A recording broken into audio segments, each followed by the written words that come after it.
ഒരു 7 മണിയോട് സാജിദ് എന്ന വ്യക്തി എൻ്റെ വീട്ടിൻ്റെ പരിസരം മൊത്തം വന്നിരുന്ന് ചീത്ത വിളിക്കുകയും ഞങ്ങളെ ആക്ഷേപിക്കുകയും ചെയ്തിട്ട് ഞങ്ങളുടെ വീടിൻ്റെ പിന്നെ അടുക്കളയിലെ കതവെല്ലാം അടിച്ച് തകർക്കുകയും മെയിൻ സ്വിച്ച് ഓഫാക്കിയിട്ട് വന്ന് ഇവിടെ വന്ന് പൈപ്പ് എല്ലാം അടിച്ച് പൊട്ടിച്ചിട്ട് ഈ പശുവിനെ മാരകമായിട്ട് കുത്തിയോ പിന്നെ കൈ ഉപയോഗിച്ചോ പിന്നെ ഉപദ്രവിച്ചിട്ട് അതിന്റെ കുടൽ വരെ എടുത്ത് പുറത്തിടും, അതിന്റെ ആമാശയം എല്ലാം പൊട്ടുകയും ചെയ്യും. ഇന്നലെ രാത്രി, കഴിഞ്ഞ ദിവസം രാത്രി 7 മണിയോട് കൂടിയാണ് ഈ സംഭവം ഉണ്ടായത്. ഈ സാജിദ് ഒരു വർഷം മുമ്പ് ഈ ഭിന്നശേഷിക്കാരിയായ ലതികയുടെ മുച്ചക്ര വാഹനം അടിച്ചു തകർത്തിരുന്നു.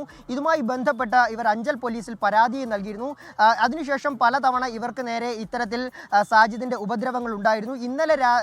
ഇന്നലെയും സമാനമായ രീതിയിൽ ഇയാൾ ഇവരുടെ വീട്ടിലെത്തി കതകും ജനലും ഒക്കെ അടിച്ചു തകർക്കാനൊക്കെ ശ്രമിച്ചു. പക്ഷേ വീട്ടുകാർ പുറത്തിറങ്ങാൻ തയ്യാറായില്ല.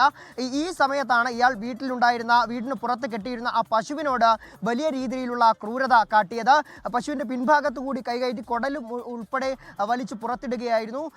ഉടൻ തന്നെ അവിടെ നിന്ന് നാട്ടുകാരൊക്കെ ചേർന്നുകൊണ്ടാണ് ഇയാളെ കീഴ്പ്പെടുത്തിയത്. തുടർന്ന് കൊല്ലത്ത് നിന്നും വെറ്റിനറി സംഘം സ്ഥലത്തെത്തി ഇതിനെ ശസ്ത്രക്രിയയ്ക്ക് വിധേയമാക്കുകയും ചെയ്തെങ്കിലും ഇന്ന് പുലർച്ചയോടുകൂടി ഈ പശു ചത്തുപോവുകയായിരുന്നു. സംഭവത്തിൽ അഞ്ചൽ പോലീസിൽ ഇവർ പരാതി നൽകിയിട്ടുണ്ട്. സാജിദ് നിരന്തരം ഇവരെ ഉപദ്രവിക്കുന്നത് കൂടാതെ തന്നെ നിരവധി ക്രിമിനൽ കേസുകളിലും ഇയാൾ പ്രതിയാണെന്നാണ് അറിയാൻ സാധിച്ചിട്ടുള്ളത്. കഞ്ചാവ് നൽകാത്തതിന് കഞ്ചാവ് വിൽപ്പനക്കാരിയുടെ തലയടിച്ചു പൊട്ടിച്ച കേസിലടക്കം ഇയാൾ പ്രതിയാണെന്നാണ് അറിയാൻ സാധിച്ചിട്ടുള്ളത്. ഏതായാലും ഇപ്പോൾ ലതികയുടെ പരാതിയിൽ അഞ്ചൽ പോലീസ് ഈ സംഭവത്തിൽ കേസെടുത്തിട്ടുണ്ട്.